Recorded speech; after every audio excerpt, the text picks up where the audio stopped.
3:16. దేవుడు లోకాన్ని ఎంతో ప్రేమించెను. అంటే మన యొక్క జీవితం అనేది ఒక బహుమానంగా ప్రభువైన యేసుక్రీస్తు మనకు అనుగ్రహించి ఉన్నాడు. దేవుడు లోకాన్ని ప్రేమించి తన కుమారుని అనుగ్రహించాడు. ఈ కుమారుడు ఏం చేశాడు అంటే, మన క్రియల ద్వారా కాకుండా, మన స్టేటస్ ద్వారా కాకుండా, మన యొక్క వ్యక్తిగత జీవితాన్ని బట్టి దేవుడు మనల్ని ప్రేమించలేదు కానీ, తన యొక్క కృప చేత మనందరినీ ప్రేమించి తన ప్రాణాన్ని పెట్టి ఉన్నాడు. రోమీయుల 5:8.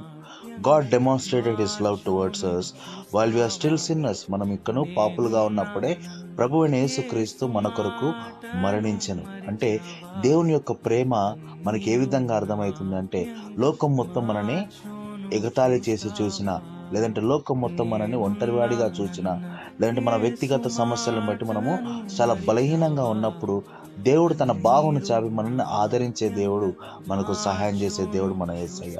మన పాపాలన్నిటినీ క్షమించే దేవుడు, దాని తర్వాత మనందరికి ఒక నూతనమైన జీవితాన్ని అనుగ్రహించే దేవుడు, మన ప్రాణ స్నేహితుడు, మన నిజ రక్షకుడు, మన యేసయ్య. కాబట్టి యేసయ్యని విశ్వసిద్దాం, యేసయ్యలోనే ఉందాం, యేసు ప్రభు కొరకు సాక్షిగా జీవిద్దాం. దేవుడి వాక్యం మనందరి హృదయంలో నిలుపును గాక. Praise the lord.